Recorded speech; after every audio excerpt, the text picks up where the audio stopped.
नमस्कार दोस्तों। अमेरिकी राष्ट्रपति ट्रंप कल सुबह भारतीय समय के अनुसार लगभग 6 बजे अपने देश के नागरिकों को संबोधित करने वाले हैं, राष्ट्र के नाम संदेश।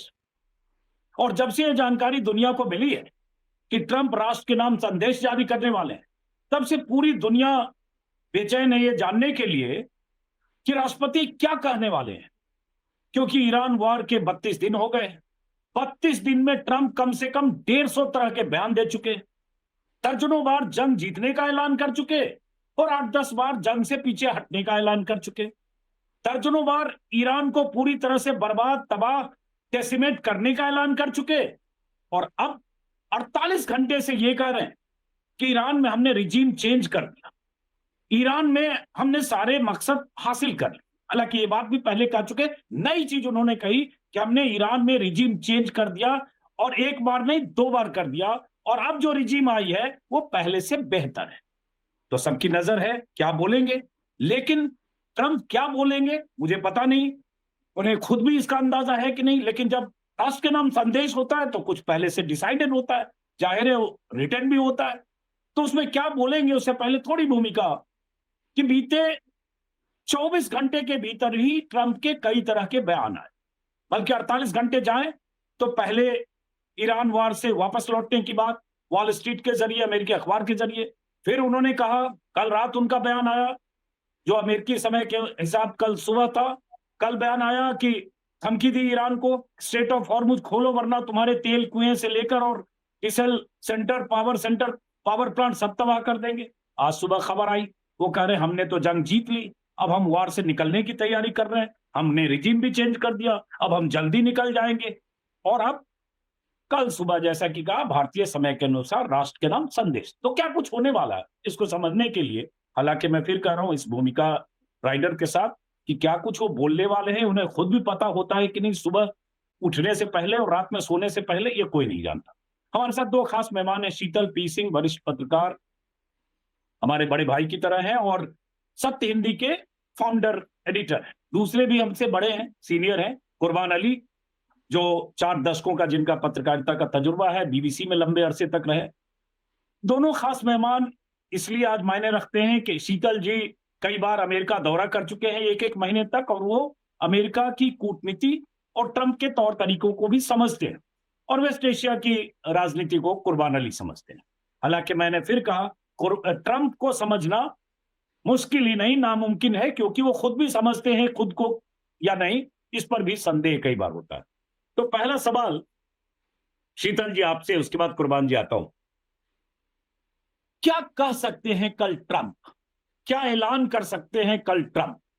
सब यही जानना चाहता है, सब इसी पर आकलन लगा रहा है। देखिए, ट्रम्प क्या कहेंगे वो तो सुनते हैं हम लोग सुबह। आपने बिल्कुल ठीक कहा कि ट्रम्प के बारे में क्या कहा जाएगा वो ट्रम्प को भी पता है कि नहीं, ये हमें नहीं पता है। लेकिन आज स्टारमर का, ब्रिटिश प्राइम मिनिस्टर का संबोधन हुआ अपने देश के लिए, और ऑस्ट्रेलियन प्राइम मिनिस्टर का संबोधन हुआ। ब्रिटिश प्राइम मिनिस्टर काफी, आप कह सकते हैं कि काफी उन्होंने चीजों को जैसे का तैसा कहा। स्क्रीन पर देख रहे हैं आप, ब्रिटिश पीएम का स्टेटमेंट है। हाँ, अच्छा अच्छा, बहुत बढ़िया। तो उन्होंने देखिए, एक तो ये मुझे इस बार उम्मीद नहीं थी कि ब्रिटेन भी इतनी बड़ी हिम्मत करेगा जो इन्होंने की। ये बहुत बड़ी बात है, क्योंकि ब्रिटेन का अमेरिका से अलग तरह का रिश्ता है जो यूरोप में किसी दूसरे का उस तरह का रिश्ता नहीं। और अब तक हमेशा ही हर मामले में वो उनके साथ आ ही जाते थे। ऑस्ट्रेलिया भी आ जाता था, ये पूरा जो एंग्लो सैक्सन ग्रुप है ये घूम फिर के आ जाता था। ऑस्ट्रेलिया बीच में विड्रॉ हुआ, लेकिन ब्रिटेन ने ना ना करते हुए अपने को इससे अलूफ रखा, और आज तो उन्होंने इसको साफ कह दिया। और उसके बाद उन्होंने ये बताया कि आर्थिक समस्याएं आ गई हैं और हमें इससे कैसे निकलेंगे, यही हमारे लिए चैलेंज है इस समय। उन्होंने स्वीकार किया।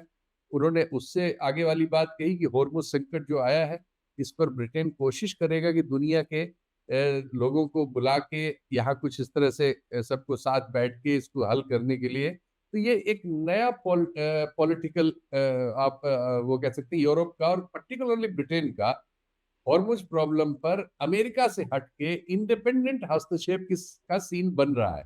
ये जियोपॉलिटिक्स में बहुत बड़ा चेंज है। वरना यूरोप अमेरिका के साथ अब तक लगभग घूम फिर के नत्थी ही मिलता था। इस बार क्या हुआ है कि सारे यूरोप में जो इंडिपेंडेंट वॉइसेस हैं उन्होंने इतना प्रेशर डाला कि जो राइट विंग के लोग हैं, जैसे इटालियन प्राइम मिनिस्टर, उन सब लोगों ने भी स्टैंड ले लिया कि हम इसमें लड़ाई के साथ नहीं, आप हमारे अड्डों का इस्तेमाल नहीं कर सकते, यहाँ तक पहुंच गए सब लोग। और जो नॉर्म मतलब राइट विंग नहीं है उनके यहाँ तो दबाव था ही। शुरू में जर्मन लीडर्स कुछ ऐसी बातें कह रहे थे, लेकिन उनके यहाँ भी जब पब्लिक प्रेशर आया तो फिर वो बीच की लाइन पे चले गए और फिर बाद में तो एक तरफा ही हो गए। तो ये कुल मिला जुला के एक नया मतलब दुनिया में एक नए ऑर्डर के बीज पड़ गए हैं इस युद्ध से। अब जाहिर है कि ट्रम्प को इसको सबको एड्रेस करना है और युद्ध से भागना भी है। ट्रम्प की कठिनाई भी आप सोचिए, और इसके बावजूद कि उनकी जो हाइड्रोकार्बन की सेल है दुगने दाम पे होके छत छू रही है। जितना वो बना के बेच सकते उतना इस समय उनका बिक रहा है और खूब पैसे वो बना रहे हैं। आर्मामेंट में भी उन्होंने अपनी सारी कंपनियों को सब टॉमहॉक सब उनका खत्म हो गया है, मार ऑर्डर दे दिए हैं। इसके बावजूद उनका डाटा आ रहा है कि 0.70% उनकी इकोनॉमी रिट्रैक्ट करने वाली है। तो इसका मतलब बाकी सारे सेक्टर्स में बहुत कठिनाई आई है वहां भी। तो जो ट्रम्प का मेन आने के बाद जो हवाई मागा नाम की चीज थी कि अमेरिका को ग्रेट करेंगे, मतलब वहाँ जो इनके जमाने में, बाइडेन के जमाने में था कि ग्रॉसरी वॉसरी के बिल जो है कठिन हो रहे थे लोगों के लिए, और ग्रॉसरी प्रॉब्लम से बहुत सारे लोग वहां कहते थे मिलने उलने पे, इस प्रॉब्लम से बाइडेन हार गए या डेमोक्रेट्स हार गए। वो प्रॉब्लम तो सॉल्व हुई नहीं, नई प्रॉब्लम और आ गई, इंक्रीज और हो गई। दूसरे ये जो वार हुआ इसने उस सोसाइटी को बहुत डिवाइड कर दिया, और ज्यादातर लोग जो अभी वहाँ एक आंदोलन इनके खिलाफ चल ही रहा है, वो जितनी रेटिंग्स आ रही है उससे लग रहा है कि ये 36-37% से ज्यादा क्रॉस नहीं कर पा रहे हैं पॉपुलरिटी वाला रेशियो।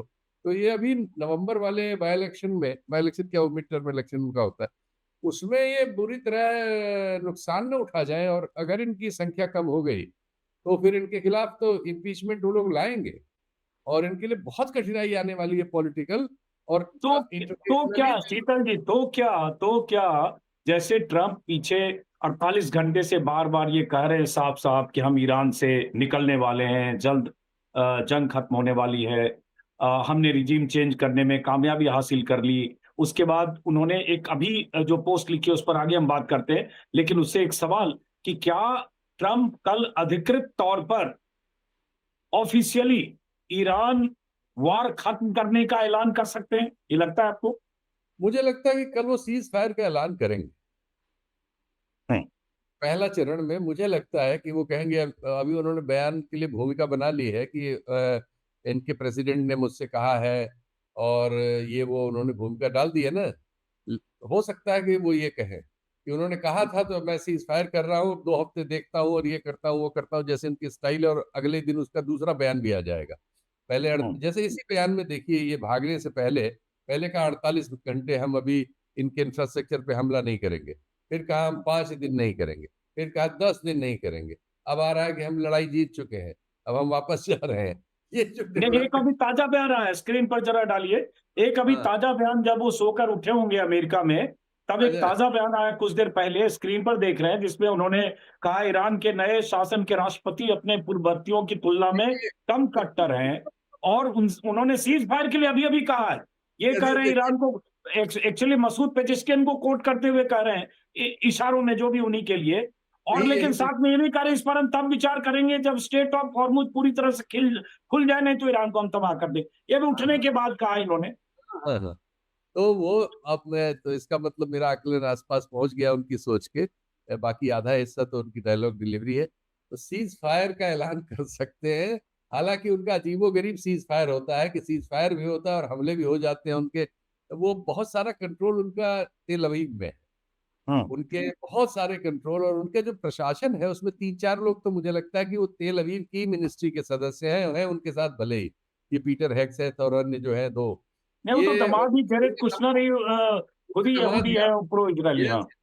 ये 3-4 लोग जो है, ये वहाँ जेडी वेंस और इसको छोड़ के बाकी ये सब लोग तो मुझे लगता है कि वो नेतन्याहू की ज्यादा सुनते हैं और इनको ब्रीफ कर देते हैं और ये उस हिसाब से बोल देते हैं। लेकिन मुझे लग जी। रहा है कल सुबह सीज फायर का एक ऐलान होगा। जी। कुर्बान जी, आपके पास आने से पहले बताऊं, अभी भी रॉयटर पे एक ट्रंप ने बयान दिया, इंटरव्यू किया होगा जो भी, जिसमें उन्होंने कहा है US to leave Iran pretty quickly and return if needed, मतलब हम ईरान बहुत जल्दी छोड़ देंगे लेकिन फिर वापस आएंगे अगर जरूरत अगर हुई, और स्पॉट हिट्स कर सकते हैं, टारगेटेड हमले कर सकते हैं। और ये तब जब राष्ट्र के नाम संदेश उनको भी देना है। जी, तो सवाल क्या है आपका? सवाल यह है कि क्या वो सीज फायर का ऐलान कर सकते हैं, क्या एक्सपेक्ट करते हैं? अजीत जी, आज अमेरिकी प्रेसिडेंसी को 237 साल पूरे हुए हैं और इन 237 सालों में इतना वाहियात और बेहुदा अमेरिकन प्रेसिडेंट कोई आज तक हुआ नहीं है। जो जितना आपने बताया उसके कंट्राडिक्शन के, वो सुबह को क्या शाम को क्या, बल्कि वो एक ही सांस में कुछ कह रहा होता है, दूसरे ही सांस में वो उसके कंट्राडिक्शन। वो कह चुका है कि ईरानी पीपल आर ग्रेट नेगोशिएटर, और दूसरे लम्हे में कहता है कि हमने ईरान को ख़त्म कर दिया है। देखिए, इस वक्त मामला क्या है कि आपने देखा है पिछले एक हफ्ते में अमेरिका में ट्रंप के खिलाफ, जिसकी रेटिंग का जिक्र शीतल जी ने किया, वो तो है ही, हज़ारों जगह पे प्रदर्शन हुए जिसमें लाखों लाख लोगों ने हिस्सा लिया। ये वहाँ का पब्लिक ओपिनियन है। और आपको ये याद रखना चाहिए कि अमेरिका का इतिहास रहा है, इराक को आप अगर छोड़ दें तो बाकी जगह से वो भागे हैं। वियतनाम में 15,000 उनके सैनिक मारे गए, इराक में 2,500 सैनिक मारे गए, अफगानिस्तान में 4,500 से ज़्यादा उनके सैनिक मारे गए, और जिन तालिबान के खिलाफ वो आए थे युद्ध करने, उन्हीं को सत्ता सौंप करके उल्टे पैर भागे। ये अभी हाल की घटना है। तो डोनाल्ड ट्रंप ने इस वक्त माहौल ये बना रखा है कि एक तरफ तो बात चल रही है पाकिस्तान में कि टॉक्स की जाए, और दूसरी तरफ तमाम अमेरिकी और वेस्टर्न जो मीडिया हाउसेस हैं वो ये स्टोरी प्लान कर रहे हैं कि 30,000 से ज़्यादा अमेरिकी मरीन्स उतर चुके हैं और वो अब ईरान में प्रवेश करने वाले। तो ये एक माहौल बनाया जा रहा है। 3,000 जी 3-4 हजार बोल रहे हैं। हाँ, 10,000 टोटल, 10,000 टोटल सर, 10,000 टोटल है। एक बार 22, चलिए खैर जो भी है आगे मान लीजिए। मैं तो उसमें माहौल ये बना दिया जा रहा कि साहब हमने तो 3-4 जहाज निकाल दिए हैं, और जितने भी हमारे अमेरिकी अड्डे हैं सऊदी अरब में, कतर में, यूएई में, सब जगह से जैसे एक यलगार होने वाली है, और अब हम तो ईरान को फतेह कर लेंगे। लेकिन साथ ही साथ जिस पे हम और आप चर्चा कर रहे हो और जो हर आदमी जानना चाहता है कि क्या होगा, मेरा मानना यह है कि वो फरार का रास्ता तलाश कर रहे हैं कि किस चीज़ को बेस बना करके वो वहाँ से अपना, शर्म तो खैर आती नहीं है ट्रंप को, लेकिन किसी तरह से कुछ बच जाए और वहाँ से ऑनरेबल एग्जिट जिसको हम कह सकते हैं वो हो जाए। लेकिन आप ये देखिए कि वो शख्स एक तरफ तो नेटो को गालियां दे रहा है, वो यूके को गाली दे रहा है, वो अभी स्पेन, फ्रांस, इटली और जर्मनी ने कह दिया कि हम अपने स्पेस का इस्तेमाल नहीं, तो यानी पूरा यूरोपियन यूनियन लगभग वो उसके खिलाफ है। तो उसके पास सिवाय अब इजराइल के कोई बड़ा समर्थक उस रीजन में बचा नहीं है कि जिसके बेसिस पर वो करे। और दूसरा ये है कि अगर मैं आप ही की बात मान लूं कि 3,000 मरीन भी जो फुट सोल्जर के तौर पे अगर उतरते हैं, और उनमें से अगर 300 भी मर गए, माफ कीजिएगा, और जो बॉडी बैग्स जाएंगे, तो उसका क्या रिएक्शन अमेरिका में होने वाला है इसकी आप कल्पना ही नहीं कर सकते। तो अभी तक सिर्फ 15 मरीन्स के मारे जाने की खबर है, और जो कि सही होगी क्योंकि कोई बड़ी तादाद नहीं है। लेकिन मुझे ये लगता है, मगर इसके साथ ही साथ ट्रंप के बारे में आखिर वक्त तक ये कहना कि वो क्या कहेंगे और क्या करेंगे, इनकी कथनी और करनी में इतना बड़ा फर्क है। वो हो सकता है कि फिर नेतन्याहू के बहकावे में आ जाए, क्योंकि अब ये तो स्पष्ट हो गया, हर अमेरिकी कह रहा है कि ये हमारी वॉर नहीं है, ये नेतन्याहू की वॉर है, और ये बड़े मियाँ पहुंच गए अपनी चौधराहट दिखाने के लिए। असल में हुआ ये है कि शर्म अल शेख में जो गजा प्लान, जो अब्राहम अकॉर्ड के लिए इन्होंने जिस तरह से डोनाल्ड ट्रंप ने 20-25 हेड ऑफ स्टेट को लाइन लगा करके खड़ा किया, बोर्ड ऑफ पीस, जी बोर्ड ऑफ पीस बनाया, और उसमें जिस तरह से सबकी उन्होंने बेइज्जती की, यूके के प्राइम मिनिस्टर को चपरासी की तरह से ट्रीट किया, where is the UK prime minister, और वो पीछे ही खड़ा हुआ। और उसमें अमेरिकी सॉरी माफ कीजिएगा, पाकिस्तानी प्रधानमंत्री और उसके आसिम मुनीर की बहुत तारीफ। यानी उसका कुल लबलबाब ये था कि दुनिया का थानेदार मैं हूं और मैं अब जिस तरह से डिक्टेट करूंगा वैसे होगा। वो कह ही चुके हैं कि 7-8 हमने युद्ध रुकवा दिए। पीस नोबेल प्राइज पर उन्होंने क्लेम किया, उसको खरीदने की कोशिश की और फिर जिसे मिला उससे जबरदस्ती ले लिया। हालांकि वो उसकी कोई मतलब नहीं है, लेकिन ये सारी चीजें डेस्परेशन बताती हैं कि वो आदमी किस कदर परेशान है।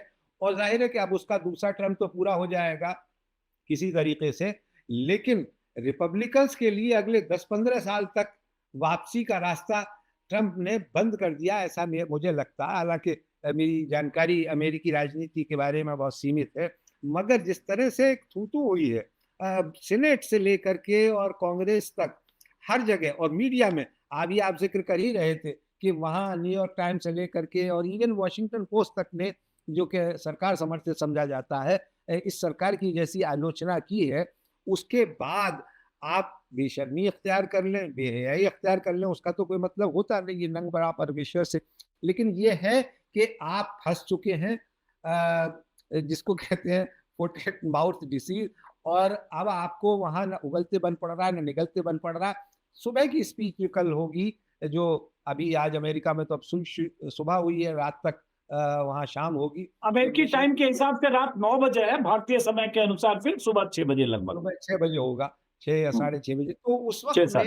में चूंकि वो रिटन स्पीच होगी और जाहिर है कि वो उनके जो पॉलिसी मेकर्स हैं उन्होंने तैयार की होगी, तो उम्मीद यही है कि उसमें वो ज्यादा उल जलूल बातें ना करके वो सीधी बातें ये करेंगे कि हमारा मकसद जो था वो पूरा हो गया है, हमने रिजीम चेंज कर दिया है और ये हमारा मिशन। आज मैं देख रहा था अभी सुबह से कि बीबीसी और दूसरे कई वेस्टर्न मीडिया हाउसेस में ये खबर चल रही है और हमारे भी टीवी चैनल उसको काफी सब्सक्राइब कर रहे हैं उस स्टोरी को, कि साहब वहां ईरान में अब राष्ट्रपति के बीच में और जो इस्लामी गार्ड्स हैं उनके बीच में मतभेद हो गए। अगर 1 मिनट के लिए ये मान लें, अच्छा पॉइंट बोला। एक से ऐड कर रहा हूं यहाँ पे, चूंकि वो खबर इंडियन एक्सप्रेस के हवाले से जब मिली तो मैंने देखा आई कहां से, तो खबर आई ईरान इंटरनेशनल के हवाले से। ईरान इंटरनेशनल को मैं 32 दिनों से ट्रैक कर रहा हूं। सऊदी फंडेड वो अखबार है, मीडिया हाउस है, इजराइल से कनेक्शन है और अमेरिका में उसका हेडक्वार्टर है। तो वो एंटी एंटी ईरान, प्रो रेजा Pahlavi, pro Saudi, pro Israel है। वो मैं उसको काफी ट्रैक करता हूं, उस हवाले से वो खबर आई। अब अपनी बात कीजिए। इसलिए मैं उसका जिक्र कर रहा हूं, वो बहुत अहम है ये बताना कि ये साइकोलॉजिकल वारफेयर करने के लिए किस तरह से बात की जाती है।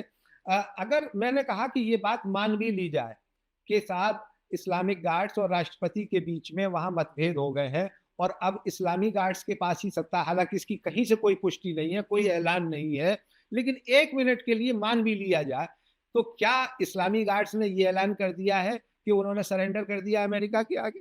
वो तो लड़ रहे हैं ना, और उन्होंने अपनी इतनी तैयारी की हुई है। आज की रात देखिए, 1 महीने में जहां हम ट्रंप की बात कर रहे हैं, वहां दूसरी तरफ ये भी सोचना चाहिए कि ईरान भी बहुत डिसाइसिव वॉर आज रात से अगले 2-3 के लिए लड़ने वाला है, अगर इन्होंने अपनी हरकतें बंद नहीं की, क्योंकि उन्होंने पूरी लिस्ट दी है 15 अमेरिकी कंपनियों और उनके ठिकानों की, यूएई से लेकर के सऊदी अरब, कतर, ओमान, और उसमें वो कोई रियायत बरतने वाले नहीं है। मेरे तो कुछ अजीज और मेरा बेटा भी दुबई में रहता है, तो मैं हर घंटे की खबर लेता रहता हूँ, वहाँ पे चिंता भी रहती है। तो उसमें ये लग रहा है कि वो सारी कंपनियां, अमेजोन जो है उसके ज्यादातर कर्मचारी भाग खड़े हुए हैं, उनको कह दिया गया कि आप छुट्टी पे चले जाइए, और अभी उन्होंने उसका जो ऑफिस है वो कहीं यूरोप में ट्रांसफर कर लिया है और डेटा का जो जहां पर है। तो हमें ईरान इस वक्त डिसाइसिव, और ये सबसे बड़ी खतरे की घंटी है सऊदी अरब के लिए भी और यूएई के लिए खास तौर पे, क्योंकि ये दोनों देश इस वक्त पूरी तरह से ट्रंप के पीछे लगे हुए हैं कि साहब आप ईरान का खात्मा कर दीजिए, और आपने अगर ईरान का खात्मा नहीं किया तो ये हमारे लिए नासूर बन जाएगा और ये हमें रोज परेशान करेगा। तो ये भी चीजें हैं, लेकिन देखने वाली बात यही है कि ट्रंप साहब कल अपनी वहां से फरारी का ऐलान करते हैं या ये करते हैं कि नहीं साहब हम तो डिसाइसिव लड़ाई लड़ने के लिए उस तरह से मैदान में उतर रहे हैं जैसे वो इराक में उतरे थे, और उन्होंने सद्दाम हुसैन की रिजीम को, सरकार को पूरी तरह से उसका सफाया कर दिया था। मुझे ये लगता है कि वैसा होना ईरान में मुश्किल है। चलिए कुर्बानी, एक बार शीतल जी के पास आने से पहले जो खबरें आ रही है अभी, कि जेडी वैंस को ट्रंप ने कहा है कि कोई रास्ता निकालें कि अगर वो सीज फायर के लिए कुछ शर्तें मानने को ईरान तैयार हो जाए तो हम जंग से वापस हटने को तैयार हैं। सामने ब्रेकिंग देख रहा हूं, कहीं वो खबर आ रही। हालांकि ये बात बार बार कर रहे हैं। 15 पॉइंट्स का एक फॉर्मूला भी कहा गया, अमेरिका के हवाले से आया, ईरान ने रिजेक्ट किया। ईरान की तरफ से अपनी शर्तें थोपी गई कि हमारी शर्तों पर करो। लेकिन एक खबर आज आई, जो एक्सियोस एक मीडिया वेबसाइट अमेरिकन, उसमें आई कि कल पाकिस्तानी फॉरेन मिनिस्टर, चीनी फॉरेन मिनिस्टर की मीटिंग हुई और चीन और पाकिस्तान ने मिलकर कोई 5 पॉइंट कोई रास्ता निकाला है।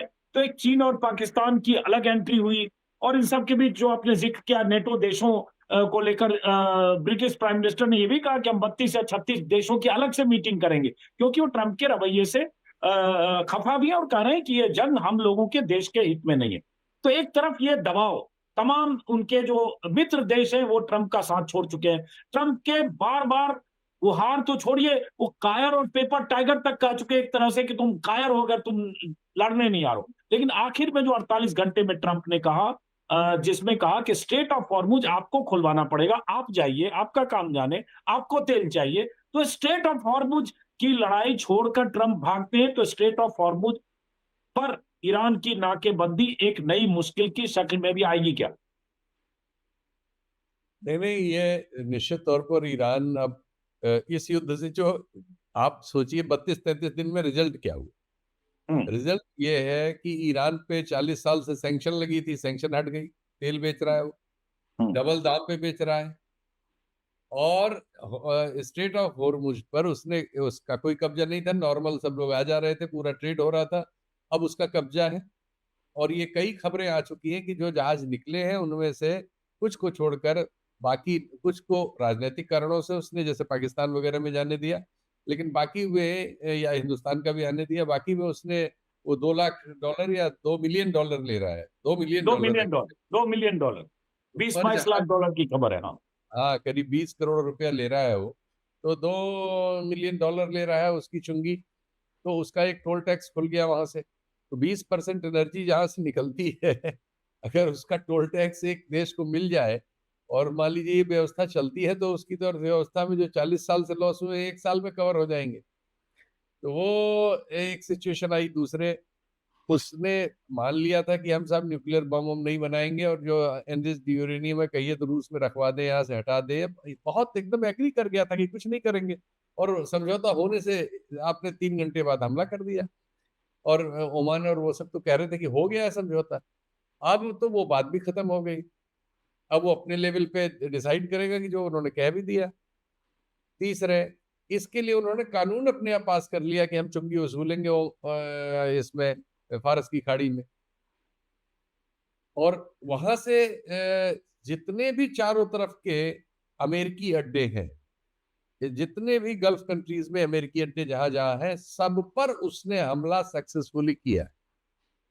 इजराइल में बाई चॉइस उनके हाइफा में, रिफाइनरी में और अन्य जगहों पर ऐसे हमले किए। डिमोना तक फायर किया, जो उनकी न्यूक्लियर सिटी है। तो उसने मतलब, जबकि उसको माना जाता है कि उसके पास उतनी प्रिसीजन स्ट्राइक करने की कैपेबिलिटी नहीं है, लेकिन उसके स्ट्राइक से लग रहा है कि वो लगभग वहां पहुंच चुका है प्रिसीजन के लेवल पे। एक F-35 की पूंछ उसने अपनी मिसाइल से छू ली है। इतना तो एक्सेप्ट करना पड़ा वेस्ट को। अभी तक F-35 एक एवेक्स विमान फोड़ा अभी 3 दिन पहले सऊदी प्रिंस सुल्तान एयरबेस पर। दो फोड़े हैं, दूसरे की खबर ही नहीं आने दे रहे हैं। इसकी खबर तो मुझे लगता है वो सुल्तान के बारे, वो उसके सलमान सुल्तान कौन है, वो सऊदी अरब प्रिंस वाले। सुल्तान एयरबेस, हाँ। नहीं, प्रिंस सुल्तान तो एयरबेस है, जो उनके वो है प्रिंस जो है MBS वहां के। एमबीएस, हाँ। तो जो MBS है, कहते हैं कि उनके बारे में जो ट्रंप ने वो मशहूर बयान दे दिया था ना कि वो क्या करते हैं। हाँ, तो रिपीट उसके मत करिए उसको, अश्लील है। हाँ, इसीलिए मैंने कहा रिवील किया, इसीलिए तो भाई डर रहा हूं मैं। तो खैर, तो उन्होंने उसके बाद कहते हैं वो फोटो रिलीज कर दी, जो सारी दुनिया में उस जहाज के फोटो, एक्चुअल फोटो गए हैं, जिसमें सब भाई देखिए, ऐसा प्रेसिडेंट अमेरिका को पहली बार मिला है कि प्रेस कॉन्फ्रेंस में पूछ कहता है, you can ask me anything, you can ask me about sex. ये प्रेसिडेंट बोल रहा है प्रेस कॉन्फ्रेंस में। तो हाँ, सोचिए। तो लगता नहीं है हाँ कि वो अमेरिकी प्रेसिडेंट बोल रहा है या कोई स्टैंड अप कॉमेडियन बोल रहा है। हाँ हाँ तो ये अगर आप इनको सबको देखें कि इसमें गेन किसको हुआ बत्तीस हाँ 33 दिन, तो आप पाते हैं कि जो भी गेन हुआ वो ईरान को हुआ है। ठीक है, 2000 लोग मारे गए हैं, सामने वालों के 200 लोग मारे गए होंगे, सामने वालों ने कोई लिस्ट नहीं दी है, घायलों की भी लिस्ट नहीं दी है, 1000 से ज्यादा घायल हुए हैं लोग, और काफी बड़ी जायदाद का नुकसान इसराइल में हुआ है। इसराइली भी पिछले 30 35 दिनों से 33 दिनों से घर में सो नहीं पा रहे हैं। रोज सायरन और करीब 85 वेव्स मिसाइल्स की उन्होंने अब तक फायर की हैं, जबकि रोज घोषणा हो रही थी कि अब 70% कैपेसिटी चली गई, अब 90% चली गई। कुछ आंकड़ेबाज ये भी देते थे कि अब मिसाइल्स बैलिस्टिक कम हो गई, फलानी कम हो गई, ये परसेंटेज कम हो गया, इतना हो गया, ये असर पड़ा है, वगैरह वगैरह, 15 दिन में खत्म हो जाएगा। कुछ कलाकार जो तमाम तरह के ये भूतपूर्व राजदूत वगैरह हैं हमारे देश में, जो टेलीविजन चैनलों पे बुलाए जाते हैं, और जो इस तरह की 3 दिन में अभी अमेरिका फोड़ के ये कर देगा, 2 दिन में ये कर देगा। एक एक बार तो जब मोदी जी ने शुरू किया था, तो ये मोदी जी जब सबको फोन कर रहे थे कुवैत वैत, तो तुरंत उन्होंने एक टीवी चैनल को कह दिया था बस 24 घंटे से 48 घंटे में मोदी जी इसकी सुलह करा देंगे। तो इस तरह के एलिमेंट्स हमारे चैनलों पे मजे लेते रहे, लेकिन रियलिटी तो यह थी कि चीजें ईरान के पक्ष में गई। और शुरू में बहुत कम लोग और डर डर के हिचक हिचक के बोल रहे थे, बाद में हमारे भी मिलिट्री के तमाम पुराने जनरल जो चैनलों पे उस पे आते हैं, इनमें इनका बहुमत इस बात पे मुतमईन हो गया कि ये लड़ाई अमेरिका और इसराइल नहीं जीत रहे हैं। हर हालत में इनको आज जाए, कल जाए, 2 महीने बाद जाए, 6 महीने बाद जाए, 2 3 साल बाद जाए, उनकी मर्जी, जीत नहीं सकते। हम्म। ये बात तो कंफर्म हो गई थी। जी। कुर्बान जी, देखिए जो बात जैसे शीतल जी ने कही ना, आपने भी कही कि जीत नहीं सकते। देखिए 32 दिन की जंग के बाद अगर आप खुद ही बार बार कह रहे हैं, पिछले 32 दिन क्या, वो 15 दिन से बात कर रहे हैं कि हम जंग से बाहर जाएंगे, हमने सारे टारगेट टारगेट अचीव कर लिया, कुछ कुछ बचा नहीं, और सीज फायर अल्टीमेटम सब कुछ आप कर रहे हैं। भाई अगर ईरान हार रहा होता, ईरान का सब कुछ खत्म हो गया होता, ईरान तबाह हो गया होता, ईरान बर्बाद हो गया होता, जैसा ट्रंप कहते, तो त्राहिमाम तो ईरान को करना चाहिए था। बचाओ बचाओ, सीज फायर कराओ, दुनिया भर को फोन करता। ईरान तो कह रहा है भाई हमें सीज फायर चाहिए नहीं, तुमने जंग शुरू की, हम जंग खत्म करेंगे, और लगातार डटा हुआ है। ट्रंप सीज फायर का रास्ता तलाश रहे। तो इसमें शीतल जी ने कहा ईरान ने बहुत कुछ हासिल किया। एक तो स्ट्रेट ऑफ हॉर्मुज, अभी सामने बयान चल रहा है, अल जजीरा पे उस इंटरव्यू में कहा है अरागची ने कि अब स्ट्रेट ऑफ हॉर्मुज का फैसला ओमान और ईरान करेगा। और जो 32 किलोमीटर की वो स्टेट है, उसमें territorial water 12 nautical mile Iran का है, और उधर से ओमान का पूरा रास्ता इन दोनों का है। तो अगर ये वहां चाहेंगे तो कंट्रोल कर लेंगे, और बहुत मुश्किल होगी। और यही अमेरिका को लगा कि इतने युद्धपोत अब्राहम लिंकन से लेकर यूएसएस त्रिपोली, जितने नाम सुन सकते हैं सब जा चुके या जाने वाले हैं। बावजूद इसके गर्दन निकालकर ट्रंप अब कह रहे कि तुम जानो, तुम्हारा काम जानो। तो अमेरिका अगर हार न माने, लेकिन नतीजा तो अमेरिका की हार की तरह रिटर्न ऑन द वॉल है। अजीत जी, हमारे एक मित्र हैं और शीतल जी जानते हैं, वो यहाँ अमेरिकी पॉलिटिकल सेक्शन में 30 साल रहे हैं, और आमतौर पर भारतीय राजनीति के बारे में उनका असेसमेंट बहुत सही होता है, और अमेरिकी राजनीति के बारे में भी उनकी फेयर अंडरस्टैंडिंग है। तो अभी 4-5 दिन पहले मैंने उनसे पूछा कि क्या होगा, तो कहने लगे कि साहब अगले 3-4 दिन में आप देखिएगा कि ट्रम्प साहब कहेंगे कि Iran is a great civilisation, जो उनकी स्पीच में शायद कल को हमें ये सुनने को भी मिल जाए। और उसके बाद वो कहेंगे कि साहब अब वो कुछ गलतफहमी हो गई थी, और ये हो गया था, वो हो गया था, और हमारी उनसे बहुत पीस टॉक चल रही है, बहुत राइट डायरेक्शन में चल रही है, और अब हमारी तरफ से कोई हमला नहीं होगा, और ईरान भी हमारे साथ कोऑपरेट करेगा, जिसके संकेत चीन ने दे दिए हैं कि सीज फायर हो जाना चाहिए इमीडिएटली। और अगर सीज फायर होता है, इसके लिए अमेरिका और इजराइल एग्री करते हैं, तो ईरान की आधी जीत तो इसी में हो गई। और फिर उसके बाद जो आप अभी बात कर रहे थे straight of Hormuz, straight of Hormuz इन्होंने चांदी की थाली में रख करके ईरान को दे दिया है। ये बिल्कुल वैसा ही है जैसा 1956 में सुएज कैनाल क्राइसिस हुआ था, और उस वक्त में ब्रिटेन और फ्रांस आए थे लड़ने के लिए, और फिर नासिर ने उनके साथ पहले तो उनको उनकी हैसियत बताई, और फिर उनके साथ एग्रीमेंट हुआ कि भाई तुम लोग कैसे नंबरदारी करोगे यहाँ हमारे मुल्क में आकर के। और वो फिर मिस्र के साथ और दूसरे देशों के साथ मिलकर के उसका रास्ता मिला, और आज उसका फायदा जो है वो मिस्र को हो रहा है। और सुएज कैनाल से आने वाले जहाज वो आ रहे हैं। इसीलिए अब स्टेट ऑफ हॉर्मुज में ईरान और ओमान के बीच में तो अब होना ही है, इससे पीछे हटने का सवाल ही नहीं। एक दूसरा फ्रंट जो वो बाबे अरब कहलाता है, वहाँ रेड सी में यमन के पास, हूथी वहाँ हूथियों को हूथी दे दिया ईरान ने कि यहाँ तुम आ जाओ भैया, तो यहाँ तुम पैसे बना लो। तो इनकी गर्दन चारों तरफ से फंस गई। अगर 20% स्टेट ऑफ हॉर्मुज से जाता है सारी दुनिया का तेल और गैस, और वहां से भी 18-20% 12% लगभग। तो आप समझिए कि चलिए 30-32% तो यही हो गया। और ये आसान नहीं होता। और अभी आपने सुना ही कि कितना टोल टैक्स लेना शुरू कर दिया ईरान ने। तो ईरान की तो अब हर तरफ से बल्ले बल्ले है, अनटिल अनलेस के ट्रम्प साहब ये तय करने के साहब नहीं, हमें तो वहाँ 10-20 हजार अमरीकी फौज उतार करके अब इसको ईरान को तहस नहस करना है, जो कि होता हुआ कहीं से भी दिखाई नहीं देता। हालांकि वो बंदर के हाथ में उस्तरा है, वो होने को कुछ भी हो सकता है। और इस तरह की भी खबरें आई कि साहब और अमेरिका तो अपना एटम बम का इस्तेमाल कर चुका है जापान के ऊपर, तो वो इजराइल के जरिए से या किसी और तरीके से वो करा दे। या जिस तरह से इस्फहान में बमबारी हुई है, इसको भी अंडरमाइन नहीं करना चाहिए कि बड़े पैमाने पर पिछले 2 दिनों में ईरानियों ने बमबारी की है और वहाँ बड़ी तादाद में जो इसराइलियों ने जी इसराइलियों ने वो इसराइल अमेरिका दोनों था। हाँ दोनों मिला करके है बड़े पैमाने पर तबाही किए। तो वो एक माहौल ये बना रहे हैं कि किसी तरह से ईरानियों के हौसले टूट जाएं, पस्त हो जाएं और ये सरेंडर कर दें। उसके लिए ईरानी तैयार नहीं है। उन्होंने तो ये तय कर लिया है कि भाई अब हमें तो मरना है, हमें we have nothing to lose, तो क्यों ना हम जामे शहादत पिए। और ये जो शहादत का जज्बा है, इसको अजीत जी माफ कीजिएगा, अभी कोई डिकोड नहीं कर पाया है कि ये बिल्कुल वही जज्बा होता है जो अमेरिका में वर्ल्ड ट्रेड सेंटर को गिरवा देता है कि जब आदमी एक चीज आपने चूंकि जिक्र किया उसी से जुड़ा हुआ है, शायद शब्द का उच्चारण मैं गलत करूं। कल वॉल स्ट्रीट में खबर छपी थी, मैंने वीडियो किया था कि ईरान में वॉलंटियर्स की भर्ती हो रही है, जाफदा बोलते हैं, जान फिदा करने वाले की, और वो बड़े पैमाने पर भर्ती हो रही है। वो मान रहे हैं कि सेना और रिवोल्यूशनरी गार्ड के साथ जनता भी लड़े, और उसमें लोग अपनी अर्जी लगा रहे हैं। तो एक तरह से ईरान ने उस लेवल पर तैयारी कर दी कुर्बान होने के लिए, वो कुर्बानी देने के लिए। बिल्कुल। तो ये जो जज्बा है, अभी जो 30-32 दिन आप ये देखिए, हम लोग कितनी बार आप ही के साथ में बातचीत हुई है, ये एनालिसिस हुआ है कि 10 और 20 का नहीं बल्कि 1 और 100 का मुकाबला है।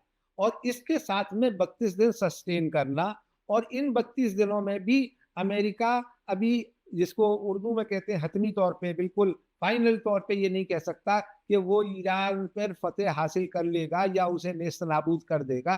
तो ये कोई मामूली बात नहीं है। दिक्कत ये है कि इनको ये लगता था कि जिस तरह से ये इराक में उतरे और बसरा से शुरू हुए और बगदाद पहुंच गए 48 घंटे के अंदर और ख़त्म कर दिया, या जिस तरह से इन्होंने लीबिया में किया, जिस तरह से इन्होंने अफगानिस्तान में किया, सीरिया में किया, सोमालिया में किया, और अभी हाल में हमें वेनेजुएला के राष्ट्रपति को अगवा कर लिया, तो कोई इनका कोई चेक एंड बैलेंस नहीं होगा और पूरी दुनिया इनके साथ में खड़ी होगी।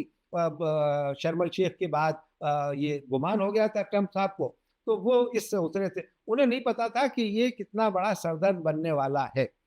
ईरान ने कुछ और किया हो या ना किया हो, लेकिन अमेरिका और इजराइल दोनों की परेशानियां इतनी बढ़ा दी हैं कि वो उसको हल्के में नहीं ले सकते। जी, आखिरी सवाल शीतल जी, इसमें कोई शक नहीं है, बार बार मैं 30 दिनों से मैं भी बोल रहा हूं। देखिए, अगर मैं कहूं कि जब 28 तारीख को पहली बार ये खबर आई, दरअसल खबर अगले दिन सुबह कंफर्म हुई कि उनकी 30-40 लीडरशिप को सुप्रीम लीडर समेत मार दिया गया, कारपेट बॉम्बिंग करके, टारगेटेड किलिंग। तो एक बार लगा कि पता नहीं अब ईरान कैसे 72 घंटे या 4 दिन लड़ेगा। लेकिन 24 घंटे के भीतर ईरान ने जिस तरह से रिटेलिएट किया, उससे लग गया कि अलग जज्बा है जिसका जिक्र कुर्बान अली कर रहे हैं। और उसके बाद तो 1 महीने से मैं भी रोज देखता हूं, पढ़ता हूं, बात करता हूं। अब एक चीज तो ईरान ने किया कि अमेरिका का गुमान और गुरूर तोड़ दिया कि भाई एक ईरान जैसा मुल्क जिसके पास एयर पावर अमेरिका के मुकाबले सही है, 1 और 100 का डिफरेंस है, नेवी पावर 1 और 100 का डिफरेंस है, बल्कि 1 और 100 में भी आज कह सकते हैं 0 और 100 है। कहां इतने बड़े बड़े वारशिप और कहां उनके पास जो भी था पता नहीं कुछ बचा कि नहीं। लेकिन उसके बाद क्या इसका भी खतरा है? एक लाइन में अगर मैं आपसे समझूं, बहुत तरह की खबरें आ रही है कि बहुत सनक और पागलपन में ट्रंप को लगेगा तो कहीं न्यूक का इस्तेमाल भी हो सकता है क्या? देखिए, उनके यहाँ से ये सब बयान आए हैं हम्म। और जैसे वो है, किसी भी चीज, किसी संभावना को हम आप मना नहीं कर सकते, हम्म। लेकिन वो उसका परिणाम क्या होगा ये भी हमें नहीं पता है। वो कर सकते हैं तो उनके खिलाफ भी हो सकता है, ये भी एक समस्या है। अब वो किस लेवल पे और कौन करेगा, कहाँ तक करेगा, हमें नहीं पता, लेकिन वो एक समस्या है और वो एक दूसरा डॉक्ट्रिन दुनिया भर में दे देगा कि वही सरवाइव करेगा जिसके पास न्यूक होगा। तो बहुत सारे देशों में फिर उसकी रेस शुरू हो जाएगी बिना कहे, और वो सब अब पता नहीं, इसको सबको एनालाइज करने वाले लोग उनके हैं। देखिए, इसमें जो सकम किए हैं उसमें एक और भी वजह है कि ईरान ने उन आर्थिक हितों पर जो अमेरिका को बनाते चलाते हैं बहुत सेलेक्टिव और सक्सेसफुल हमले किए हैं। जैसे अमेजन को तो उसने बर्बाद कर दिया है, दुबई से बहरीन तक छांट के, और माइक्रोसॉफ्ट को। ये सब लोग इस पूरे इलाके का डाटा सेंटर, यहाँ सबसे सुरक्षित इलाका वो समझे हुए थे। इन्होंने अरबों यहाँ इन्वेस्ट कर दिया था। ये युद्ध शुरू होते ही पहले हफ्ते में ईरान ने इन पे हमले करने शुरू कर दिए थे। उनके लक्ष्य बिल्कुल निर्धारित थे कि यहाँ यहाँ यहाँ इवन नस दबती है अमेरिका की। ये चीज हमें दिख नहीं रही है, लेकिन आप सोचिए कितना प्रेशर ट्रंप पर उधर से आ रहा होगा। ये वहां के मालिक लोग हैं भाई, अमेजन हुआ, माइक्रोसॉफ्ट हुआ, ये सब लोग। नहीं नहीं, वही जो कतर में, जहां कतर में गैस फील्ड पर अटैक किया शीतल जी, रास लफान नाम है शायद, अगर याद आ रहा है, उसमें 30% वहां अमेरिकी कंपनियों की इक्विटी है, और एक्सॉन, यूएई में भी और सऊदी में भी हम जो अमेरिकी कंपनियों की पार्टनरशिप है इन सब गैस फील्ड और ऑयल फील्ड में। अरे वो उसी पे हमला किया जो एक्सॉन का है, अमेरिकन कंपनी का है। 17% उसकी कैपेसिटी नष्ट हो गई, 3 साल लगेंगे कम से कम उसको रिवाइव करने में। तो वो वही मैं कह रहा हूँ कि उन्होंने बहुत ही पिन पॉइंटेड उनके काम थे, और उन्होंने इसमें इजराइल में भी उन जगहों पर हमला करने में सफलता पाई है, जबकि इजराइल उनसे दूर है, थोड़ा सा बीच में दूसरे देश पड़ते हैं, वो सब पार करके जाना होता है। और उनके पास जितने भी डोम वगैरह थे सब इजराइल में लगे थे, और इन देशों से भी बहुत चीजें उखाड़ के, कोरिया से, जापान से भी पैट्रियट और वो उखाड़ उखाड़ के अमेरिका उनकी सुरक्षा में इजराइल के ले गया था।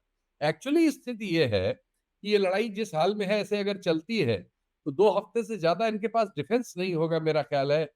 इजराइलियों के पास भी, अमेरिकन के पास भी, जो भी उनके पास पैट्रियट, थार्ड और एरो और वो सब है, इसमें जो उनके डेविड सिलेक्ट हाँ। होता है। हाँ, तो और ये खजाना खत्म ही नहीं हो रहा है जो ईरान वाला है। ये चीज वहां ले गई है कि जो समझौता हो रहा है, लेकिन जो न्यूक वाली बात आपने कही, वो उसको हम इन लोगों से कभी भी उस बारे में ये नहीं सोच सकते कि वो नहीं कर सकते, वो कभी भी कर सकते। आखिरी सवाल कुर्बान जी, इससे वर्ल्ड ऑर्डर चेंज होने के चांस है क्या? अभी एकदम लग रहा था कि बस अमेरिका है, उसके इर्द गिर्द सब है। हमारे तो मोदी जी बोल ही नहीं रहे हैं, 32 दिन हो गया, जुबान ही नहीं खुल रही है। अब ब्रिटिश प्राइम मिनिस्टर डंके की चोट पर कह रहा है कि हम इस युद्ध में शामिल नहीं हो सकते, हम अपने देश हित में ईरान वार से दूर हैं, बल्कि ये कह रहे हैं, स्क्रीन पर दिखा रहे हैं, हम पर बहुत दबाव है, लेकिन चाहे जिसका भी दबाव हो हम इससे दूर है। मैं बार बार जिक्र करता हूं, स्पेन जैसा छोटा मुल्क, नॉन न्यूक्लियर मुल्क, उसके प्राइम मिनिस्टर ने शुरू से स्टैंड लिया। दुनिया के तमाम, और इटली की प्राइम मिनिस्टर मेलोनी, सबके बयान है, वो तो साफ साफ इजराइल को कह रही है कि वार क्रिमिनल है, लेकिन हमारे यहां तो कोई आवाज आई नहीं। लेकिन अगर देखें तो यहां से, इस वार से वर्ल्ड ऑर्डर के लिए क्या टेक अवे है? आखिरी आपका एक समझ चाहता हूं जी।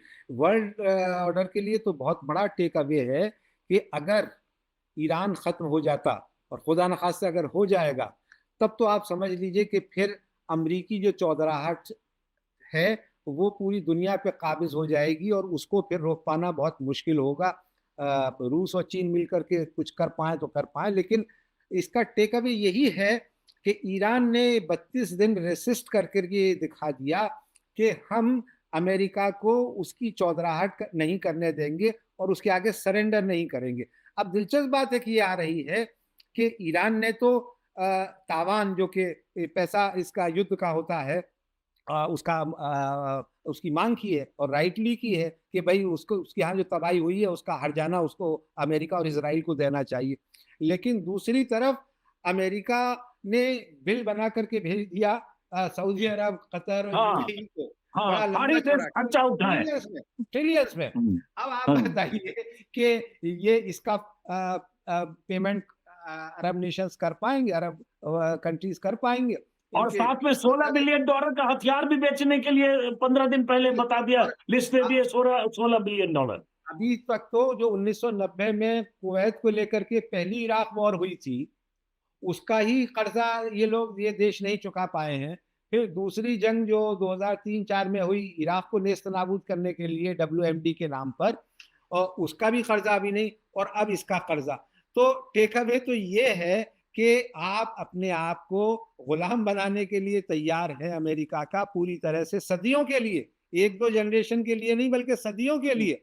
और दूसरी तरफ यह है कि ईरान ने ये रास्ता दिखाया कि नहीं, अगर आप इनका मुकाबला किया जाए तो ये कावड़ लोग जो हैं ज्यादा देर तक मुकाबला भी नहीं कर पाते हैं और ये दुम दबा के भागते हैं। मुझे यही लगता है कि कल को इंशाल्लाह हमें यही खबर सुनने को मिलेगी कि ट्रम्प साहब ने विड्रॉल का ऐलान कर दिया है और अब वो ईरान में अपनी टांग नहीं फंसाएंगे।